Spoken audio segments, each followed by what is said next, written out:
자, 오늘은 시편 34편 오늘 마저 끝냅시다. 너무 자꾸 시간을 끌어가지고 14절 악을 버리고 선을 행하며 화평을 찾아 따를지어다. 15절 여호와의 눈은 의인을 향하시고 그의 귀는 그들의 부르짖음에 기울이시는도다. 여호와의 얼굴은 악을 행하는 자를 향하사 그들의 자취를 땅에서 끊으려 하시는도다. 의인이 부르짖음에 여호와께서 들으시고 그들의 모든 환난에서 건지셨도다. 여호와는 마음이 상한 자를 가까이 하시고 충심으로 통회하는 자를 구원하시는도다. 의인은 고난이 많으나 여호와께서 그의 모든 고난에서 건지시는도다. 그의 모든 뼈를 보호하시며 그 중에서 하나도 꺾이지 아니하도다. 악이 악인을 죽일 것이라 의인을 미워하는 자는 벌을 받으리로다. 여호와께서 그의 종들의 영혼을 속량하시나니 그에게 피하는 자는 다 벌을 받지 아니하리로다. 여기 지금 악이란 악과 선, 그리고 악인과 의인 뭐 그런 말들이 나오잖아요. 근데 성경에서 말하는 선과 악, 그다음에 의와 불의 그런 모든 개념은 우리가 알고 있는 그 선악 개념하고 다른 기준점을 갖고 있잖아요. 달라요, 기준이. 그러니까 우리가 아는 세계에서는 예를 들면 이제 간음하지 않은 자가 의인이지만 주님의 세계에서는 간음한 자도 의인으로 취급이 돼요. 그러니까 다른 기준이 작용하는 거죠. 그 지구에서는 어떤 뭐 중력이 작용하고 있지만 지구를 벗어나게 되면 중력의 작용을 받지 않는 것처럼 그러니까 어떤 다른 영역에 의해서 다른 법칙이 지배하고 있는 거죠. 그러니까 예를 들어서 로마서에서 하신 말씀처럼 그리스도 예수 안에 있는 자에게는 결코 정죄함이 없다 한단 말이죠. 그러니까 그리스도 예수 안이라고 하는 그 독특한 영역 속에서는 정죄함이 없다는 거죠. 그러니까 어떤 죄의 정함이 없는 그런 영역이 존재한다. 그러니까 이제 성경에서 말하는 의와 불의, 선과 악 그런 모든 그 가치 판단의 기준점 자체가 이게 좀 다르기 때문에 한 사람들이 항상 혼돈을 느끼는 거예요. 그러니까 이 세상에 통용되는 선악가치의 기준으로 성경을 보면서 나는 선인이네, 쟤는 악인이네 그렇게 보는 것 자체가 이게 지금 마치 없는 개념 잡고 지금 씨름하고 있는 것 똑같아요. 마찬가지죠. 오늘 말씀도 악을 버리고 선을 행하며 화평을 찾으라 이렇게 말씀하고 있을 때에는 그 악은 뭐냐, 선은 뭐냐 이렇게 말할 때 우리 세계에 인간 세계의 가치관을 가지고 악을 버려야지 뭐. 그럼 뭐 근데 악을 버린다고 치면 내가 남을 험담하지 않고 뭐 남을 미워하지 않고 뭐 착한 일을 하고 이렇게 생각할 수 있잖아요. 근데 성경에서 말하는 악을 버리고 말할 때는 이제 다른 기준이 작용한다고 하는 거죠. 이제 그런 점이 어렵고 그렇기 때문에 그 누구도 성경 말씀을 지킬 수가 없어요. 제가 늘 하는 이야기이기도 한데 성경 말씀을 지키는 것이 아니고 성경의 세계가 우리 가운데 덮어 씌워져야만 그러니까 성경의 세계가 우리 가운데 이게 작용을 할 때 우리 가운데 덮어 씌워질 때 다른 말로 말하면 어떤 성경적인 사건이 우리 가운데 나타날 때 사건화될 때 그 사건화될 때 우리는 성경의 한 요소로 동원되면서 그냥 그 말씀을 이루는 그 어떤 요소에 참여가 되는 거예요. 신약으로 말하게 되면 모든 말씀을 성취하신 분은 누구예요? 예수님이란 말이죠. 아버지의 모든 약속을 예하고 다 이루신 분은 예수님이기 때문에 예수님 이외에는 아무도 주체적으로 독자적으로 자기 의지로 말씀을 지키는 자는 아무도 없어요. 그럼 뭐냐? 예수께서 말씀을 이루실 때에 그 예수께서 이루실 말씀 성취의 과정에 우리는 그냥 동원되는 거예요. 엑스트라식으로. 엑스트라나 그런 어떤 각기 역할을 맡은 배우들처럼. 그런 과정 가운데에서 내 기준이 사라지고 나는 지금 예수께서 이루시는 어떤 말씀 성취의 과정에 내가 지금 동원되고 있네. 내 삶 자체가 지금 그 말씀을 이루는 사건에 이렇게 함유됐다고 그 아는 그 순간이 그게 이제 의가 돼요. 이것도 이제 어떤 말이 자꾸 어렵긴 하지만 지금 우리가 오늘 약간 대화했잖아요. 학교 문제, 뭐 살아가는 문제를 이야기하지만 그 살아가는 문제가 왜 발생된 거죠? 나는 왜 태어났고 왜 그 학교에서 가르치고 있고 왜 그런 동료 교수들을 만나서 고통을 당하고 뭐 그런 여러 가지 문제가 있는데 그런 모든 문제 자체를 예를 들어서 내 어떤 자리에서 나는 바르게 하려고 그러는데 저 인간이 왜 이렇게 나쁘지라고 생각한다면 이건 지금 인간 세계의 가치관의 그 어떤 그 지평에서 지금 싸우고 있는 거예요. 그러니까 여기서 하나님께서 오히려 너는 왜 너만의 개인적인 영역 속에서 너의 가치 기준을 가지고 다른 인간하고 싸우고 있느냐. 그 자체를 주님은 통째로 악으로 보시는 거예요. 그럼 선은 뭡니까? 선은 너에게 그러한 모든 상황 자체를 허락하신 분은 주님이라는 사실을 바라볼 때. 그러니까 이건 뭐제 때문도 아니고 나 때문도 아니고 지금 주님이 주님 되심을 드러내기 위해서 나를 지금 그 사건에 합류를 시킨 과정이에요. 그 사실을 내 인생은 주께서 주님 되시기 위한 어떤 그런 과정 가운데 동원되었다는 사실을 알게 되는 사람은 그 사람이 이제 주님 보시기 의인이 되는 거죠. 제가 늘 하는 말씀 항상 사후적으로 한 발짝 뒤늦게 이것이 내가 중심되어 만들어가는 인생이 아니고 주께서 주를 위해서 만들어 놓은 그 거대한 그 시나리오에 내가 한 부분이었다는 사실을 이제 보게 되는 그 순간 우리가 말씀이 구원된 자의 자기 의식이에요. 이게 이미 주님의 구원에 들어와 있었고 주님의 구원의 어떤 그 성취된 사역을 보이기 위해서 내가 여기에 합류가 되어 있구나라는 사실을 보게 되는 거죠. 그러니까 어떻게 보면 정말 순자님이 가끔 긴 코트 입고 오잖아요. 오늘도 길게 그 긴 코트 자락 같은 존재 우리는 그냥 벌렁거리고 사실 그 주님은 그냥 그 코트 입고 다니시면 우리는 그 코트에 붙어 있는 코트 자락처럼 펄럭거리고 다니고 있는 거죠. 거기에서 이제 악은 뭐냐? 악은 그냥 주님이 걸친 긴 코트 자락에 불과한 존재가 너는 너만의 독자적인 어떤 삶의 목적이 있고 이유가 있고 뜻이 있는데 너 참 괴롭지 않냐? 쟤는 왜 저러냐 하고 이제 그 자기만의 영역을 고수하고 있을 때 그게 이제 악한 종이 들어와서 자리를 잡아서 만들어 놓은 하나의 허구의 세계라고 하는 거죠. 그게 이제 선악과 사건이기도 하고 그러니까 선악과를 먹어라 하나님처럼 될 거야 눈이 밝아져서 눈이 밝아진다는 것이 그게 이제 함정인데 결국 이제 나만의 독자적인 어떤 암흑을 갖게 됐다는 거거든요. 내가 내 인생을 바라보고 내가 타인을 바라보고 세상을 바라보는 나만의 관점을 갖게 되었다. 그게 이제 선악적인 눈동자인데 마귀는 그 눈동자를 우리 가운데 이제 심어준 거죠. 근데 하나님께서 워낙에 우리에게 독자적인 우리의 가치 판단의 눈동자를 주신 적이 없어요, 사실은. 왜? 주님이 곧 눈이시고 주님이 머리이기 때문에 우리가 판단할 것이 없거든. 그래서 인생이 괴로운 이유는 나만의 개인적인 가치관이 있기 때문에 인생은 행복한 사람이 아무도 없어요. 다 이제 잠깐 좋고 또 불안하고 뭐 여러 가지 이제 풍파가 많죠. 근데 아무튼 중요한 것은 성경에서 말하는 의와 악과 불의와 선과 이런 모든 자체를 그리스도 예수의 주 되심을 딱 기준점 삼아 놓고 판단하지 않으면 계속 이제 혼돈에 빠지는 거죠. 그래서 이제 오늘 마찬가지예요. 이 시편의 배경이 지금 다윗이 아비멜렉에게 미친 채 하다가 쫓겨나서 지은 시잖아요. 그러면 이제 다윗의 관점으로 볼게요. 다윗의 입장에서는 왜 나는 사울 왕에게 미움받아서 이방인의 땅으로 도피를 해야만 했을까? 내 팔자야 할 수 있고 또 어때요? 아비멜렉 앞에 와서 이제 좀 붙어 있었는데 또 아비멜렉 신하들이 또 막 고소하는 바람에 또 지금 생명의 위협을 느끼고 막 침 흘리고 이제 쇼하다가 쫓겨났잖아요. 나는 왜 갈 곳이 없나 말이죠. 여기 가도 쫓겨나, 저기 가서 쫓겨나, 여기 가도 나를 죽이려는 칼에 기다리고 있어.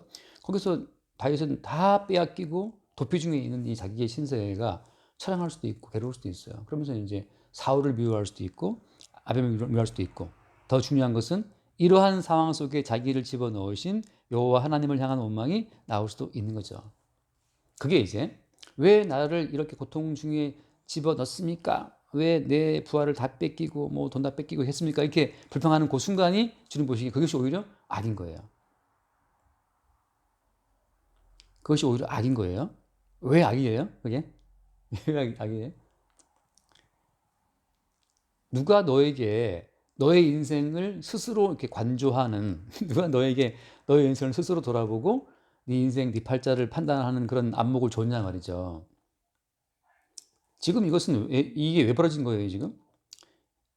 이 사건이 벌어진 것은 지난주에 말씀드렸잖아요. 이제 헤롯과 빌라도가 서로 원수였는데 당일에는 예수를 못 박아 십자가에 죽이는 그 사건 당일에는 서로 친구가 됐어요. 그러니까 예수 그리스도가 종교적인 세력 이스라엘에게도 미움을 받고 이방인일수록 로마에게도 미움을 받는, 그러니까 전체 모든 세상이 예수를 미워하고 그 미움받는 예수를 나타내고 증거할 용도로 지금 다윗은 이 사건에 휘말려 있는 거예요. 그러니까 모든 세계에 미움받는 예수님의 그 긴 코트자락의 한 자락처럼 지금 다윗은 거기 지금 펄럭거리고 있는 거거든. 그 다시 거기에 돌아올 때, 아 주님, 제가 또 저만의 개인적인 안목으로 제 인생을 돌아봤군요 하고서 그 돌아오는 것이 뭐냐, 그것이 이제 회개라는 거거든요. 그래서 여기 이제 그 18절 말씀 봐요. 18절. 여호와는 마음이 상한 자를 가까이 하시고 충심으로 통회하는 자를 구원하시는도다. 네, 여기 여호와는 마음이 상한 자를 가까이 하신다, 또 중심으로 통행하는 자를 구원하신다고 하잖아. 이게 마음이 상한 자는 누구냐, 통행하는 자는 누구냐 하면, 왜 나는 또 나만의 개인적인 영역 속에서 나만의 개인적인 가치 기준을 가지고 내 인생과 세상을 받느냐 말이죠. 그 항상 나의 세계를 챙기는 그 마음이, 그게 지금 상한 마음이 되는 거예요.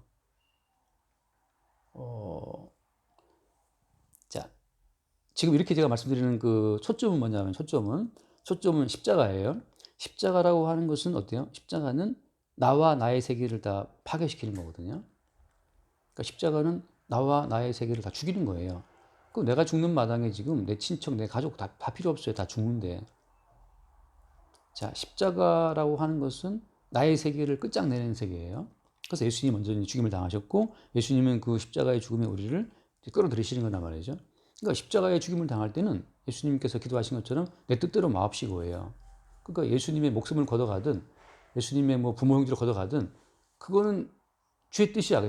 뜻대로 하옵소서. 내 명예를 가져가든 재산을 가져가든 평생 내가 일구어온 내 어떤 뭐 아름다운 그 재능을 가져가시든 그건 뜻대로. 근데 그 나의 온대로 마옵시고, 그 뭐죠? 나의 온대로 마옵시고 아버지 뜻대로 하달라고 예수님 기도하시잖아요. 그 겟세마네 기도에 우리를 참여시키고 그 코스로 따라가는 것이 이제 십자가의 길인데, 주님은 십자가의 길로 끌어가신단 말이에요. 십자가의 길로 따라가다 보면 우리 세계는 없어요. 우리 세계가 사라지게 되면 그때 비로소 우리는 주님의 그 긴 코트 한 자락에 펄럭거림에 들 수가 있는 거예요. 아, 내 인생은 주님을 증거하기 위한 그 긴 아주 그냥 복합적인 시나리오의 한 부분이었다는 사실을 기쁘게 수용할 수 있어요. 나와 내 세계가 십자가에서 끝장날 때. 근데 이게 참 정말 인간은 죽을 때까지 미련을 갖고 아쉬움을 갖고 인생을 살아간단 말이죠. 뭘 인정하지 않고, 주님의 그냥 코드 자락이라는 걸 인정하지 않고, 내 인생은 왜 이랬을까? 그리고 뭐 싸이가 불렀나? 어땠을까? 그랬으면 어땠을까? 그래도 들어봤어요? 못 들어봤어요? 그건 예뻐요. 어땠을까? 이게 매일 후회하는 거지, 이제. 지금의 삶의 자리에서 그때 과거에 다른 결정을 했더라면 좀 바뀌지 않았을까, 이렇게 이제 후회하는 이야기인데, 그건 재밌더라고. 어땠을까? 그게 이제 악인의 영역에서 정말 뱀들이 이렇게 또아를 들고 엉켜 있는 모습, 매일매일 후회와 자책과 아쉬움과 원망과 불평 속에 살아가요. 그래서 주님이 불뱀 보내서 다 물러죽게 하시는 거예요. 왜? 이스라엘 백성들이 광야에서 길이 험하다고 불평했거든요. 불평하다고 주님이 불뱀 보내서 다 물어 죽게 했단 말이지. 그래서 우리가 볼 땐 참, 아니 그럼 주님이 좀 편안한 길을 주시든지, 아니 그냥 비포장도로 그거 말고 그냥 포장도로 쫙 뚫어서 8차선, 9차선, 10차선 말이죠. 얼마나 좋아요. 근데 주님이 그렇게 험난한 길을 주시고 나서 그것 때문에 또 불편하다고 또 뱀을 또 죽게 한단 말이죠. 그때 모세가 어떻게 해요? 주님 말씀 듣고 놋뱀 만들어서 매달단 말이죠. 바라보면 산다고. 그 와중에 또 놋뱀을 쳐다보는 자는 살고 아는 사람 죽어요. 그래서 우리 입장에서는 왜 그러냐? 그게 이스라엘 백성의 관점에서 보면, 다시 말해서 우리는 지금 누구 편이냐면 정서적으로 훨씬 더 이스라엘 백성 편이에요. 왜? 우리 인생도 만만치 않고 고달프니까. 그러니까 주님, 나도 이스라엘 백성 못지않게 인생이 고달픈데 왜 이렇게 인생의 길을 험하게 합니까? 우리 불평한단 말이지. 근데 거기에서 주님이 불뱀 보내고 나중에 뭘 세웠어요? 놋뱀 달아 매달았거든. 그 놋뱀 매단 사건을 주님 뭐라고 해석했어요? 요한복음에서 모세가 뱀을 든 것 같이 인자가 들려야 한다라고 놋뱀 사건을 자기 사건으로 해석해요. 다시 말해서 이스라엘 백성들은 예수님을 증거하기는 목적으로 그 험난한 길을 걸었던 거거든요. 거기에서 독자적인 자기만의 어떤 그 플랜을 가지고 나는 이런 길을 걸어가야 돼라고 생각하는 그 자체가 그게 악이 됐던 거예요. 그래서 이제 그 아까 18절 말씀처럼 여호와는 마음이 상한 자를 가까이 하시고 충심으로 통회하는 자를 구원하신다 이렇게 말할 때는 뭐가 마음이 상하고 통회하는 것이냐? 이것은 나만의 세계를 내가 갖고 있다는 것. 내가 주체가 된 나만의 세계를 품고 있는 자체가 주님 보시기에 악입니다. 그럼 뭐가 정답인데 현재 나의 모든 삶은 예수 그리스도의 주되심을 증거하기 위한 긴 시나리오의 일부를 지금 감당하고 있다는 그 사실, 그 사실을 수용하는 그 순간만이 우리가 이제 구원받은 백성으로서의 우리의 자아를 자각하는 순간이라고 하는 거죠. 다시 말씀드릴게요. 오늘 다윗이 사울에게 쫓기고 아비멜렉에 추방되어 한 이 사건, 어디에도 지금 다윗은 몸둘 데가 없어요. 추성자매 지금 상황처럼 어떻게 해야 돼 이거? 어떻게 때려쳐야 돼? 계속 있어야 돼? 뭘 해야 돼? 뭘 하면 다 거부당하고 안 하고 있다는 또 괴롭고 말이죠. 사울은 이제 다윗은 지금 사울에게 쫓기고 다시 이스라엘 들어갈 수도 없고 아비멜렉이 쫓겨났어 또 아비멜렉한테도 이제 또 이방으로 갈 데가 없고 그 오갈 데 없는 과정 가운데 이제 시간을 봤던 것처럼 그 무슨 제가 그랬죠? 그 아둘람 굴로 간단 말이죠. 아둘람 굴. 굴 속으로 대피한다고. 이건 굴은 뭐 지상 아니고 그냥 지하 세계인데 인간의 안목에 보이지 않는 세계 속으로 그냥 가는 거예요. 감춰진 세계. 그걸 제가 천국의 세계라고 말했잖아요. 그러니까 우리는 이 땅 가운데서 매일 쫓기면서 이 땅에서 멸시받고 이 땅에서 추방당하고 못 박혀 죽임당하신 그 예수 그리스도의 삶의 어떤 과정에 우리가 지금 동원되어 있다는 사실을 보는 거예요. 이거 외에 예수를 믿어서 독자적인 나의 세계를 돈독하게 하겠다? 이건 다 우상의 예수고 이건 이제 또 다른 마귀 집단이에요. 오늘날 기독교는 그 역할을 하고 있죠. 예수를 믿어서 뭔가 우리의 삶에 어떤 돈독한 영향을 받고 싶고 예수를 믿음으로 뭔가 이 사회에 좀 도움되는 일 만들고 싶고 예수 믿고 이 땅에서 좀 잘 살고 기쁘게 살고 싶은 그 소망을 담아서 예수를 믿는데 그게 이제 우상이라고 하는 거죠. 왜 우상이냐? 성경을 보면 다윗은 그냥 고난받는 예수를 증거하는 목적으로 동원됐다 이 말이죠. 그 이게 다윗만의 이야기냐? 아니에요. 이것이 우리 모두의 이야기라는 거죠.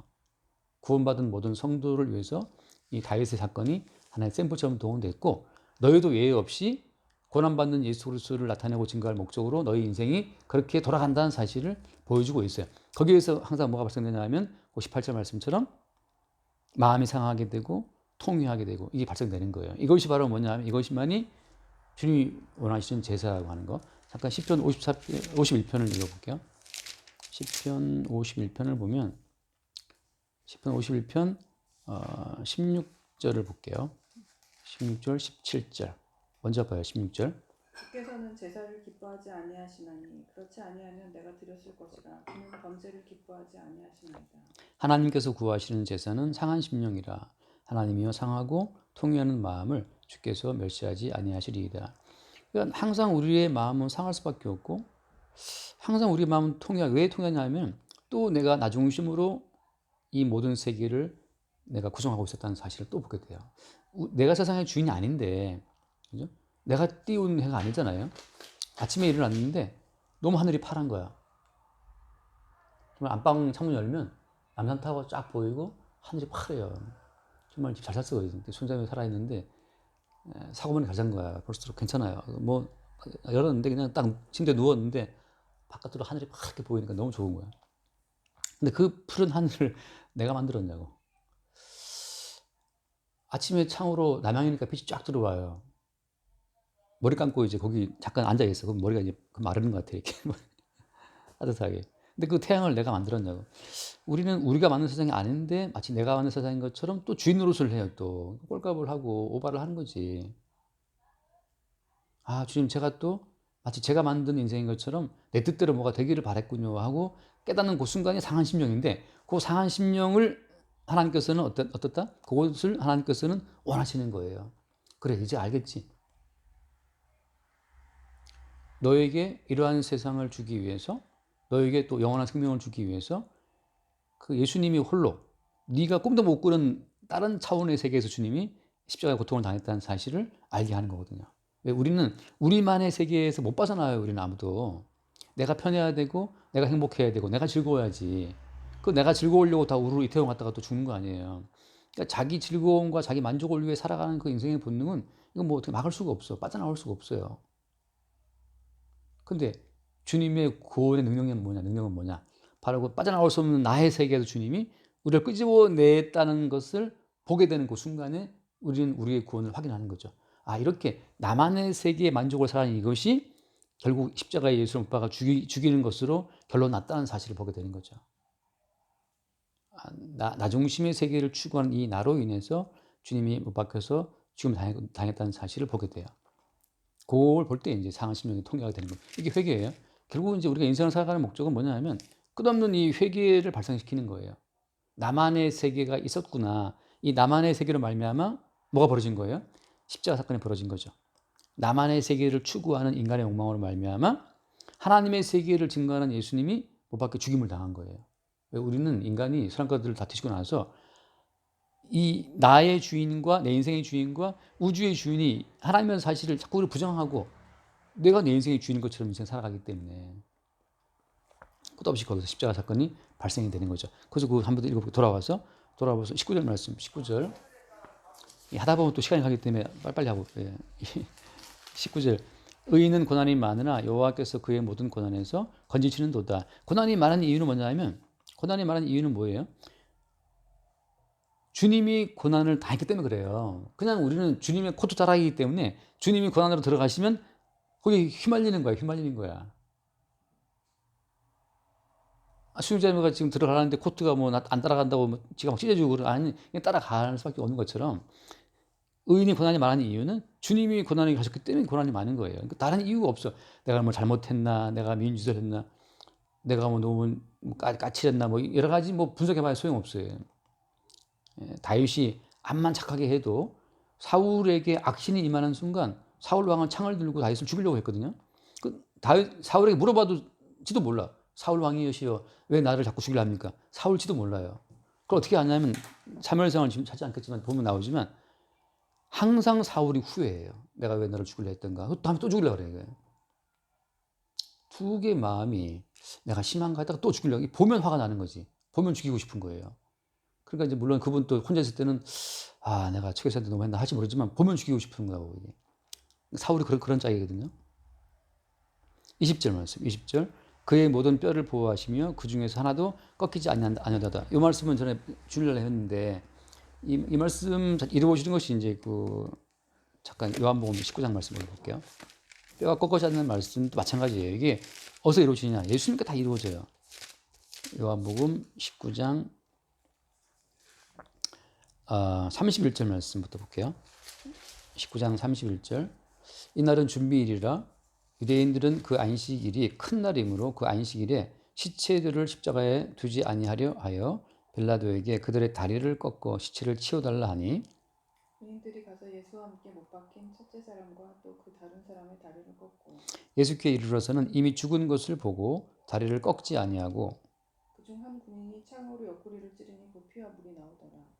이를 본 자가 증언하였으니 그 증언이 참이라 그가 자기의 말하는 것이 참인 줄 알고 너희로 믿게 하려 함이니라. 이 일이 일어난 것은 그 뼈가 하나도 꺾이지 아니하리라 한 성경을 응하게 하려 합니다.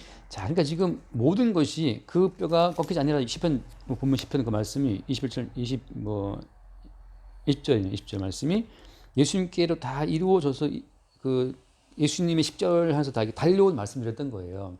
결국은 그냥 그 코트를 따라가면 거기에 수정자매라는 그 본체를 만지게 되는 것처럼 모든 성경 말씀 또 구원받은 모든 성도의 인생을 추적해 따라가면 거기에 십자가 못 박혀 죽임 당하신 예수가 있는 거예요.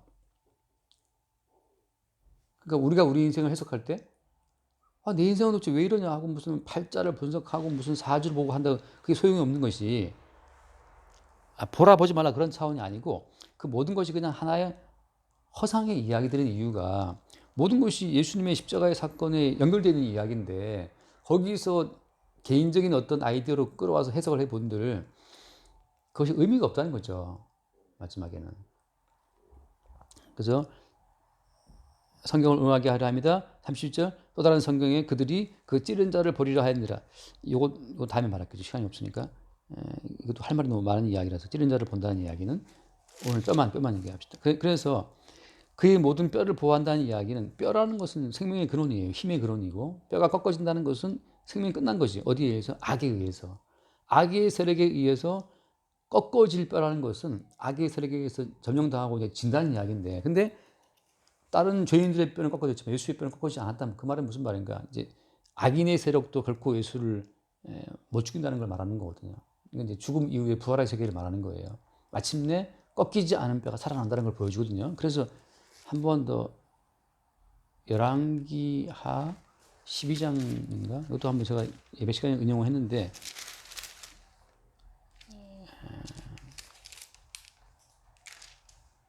열왕기하 13장이네. 열왕기하 13장 그 20절 말씀을 보면 20절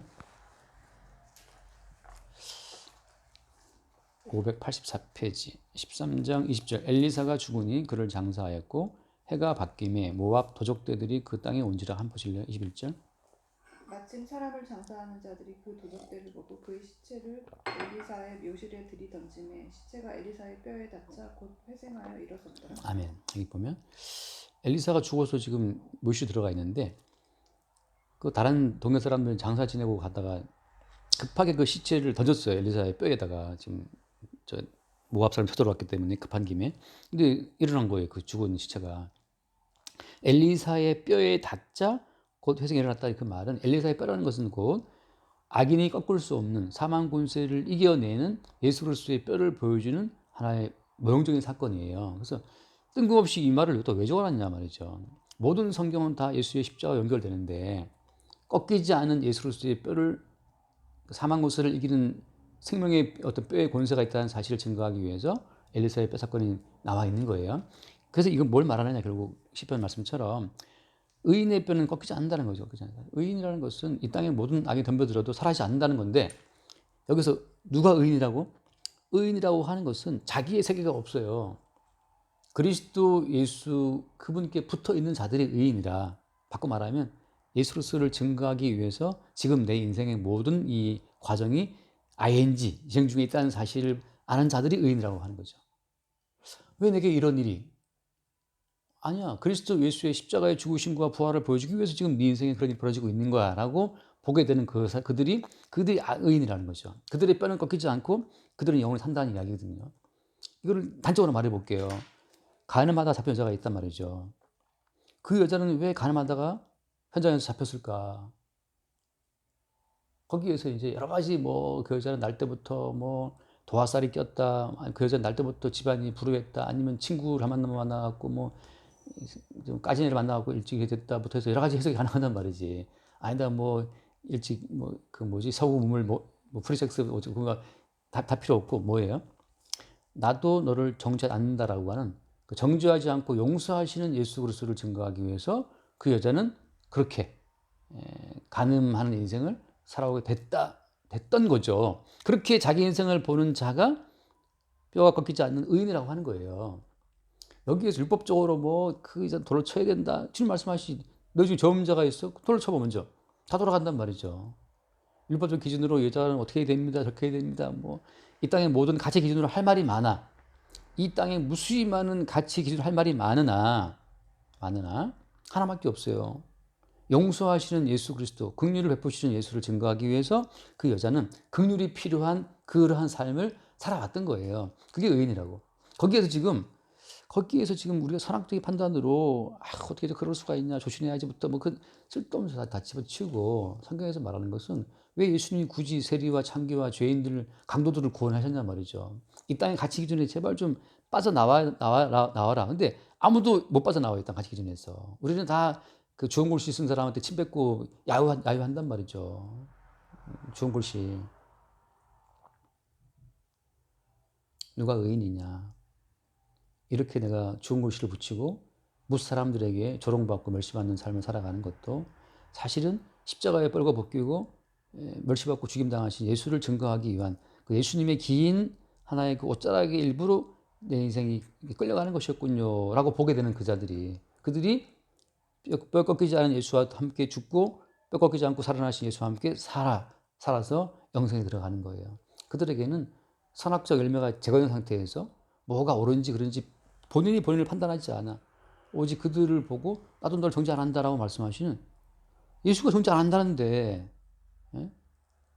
누가 무슨 말을 예수가 정죄 안 한다는데. 우리 호세아 알잖아요. 호세아 누가 와이프였어요? 호세아 와이프가 음란한 여자 고멜이었거든.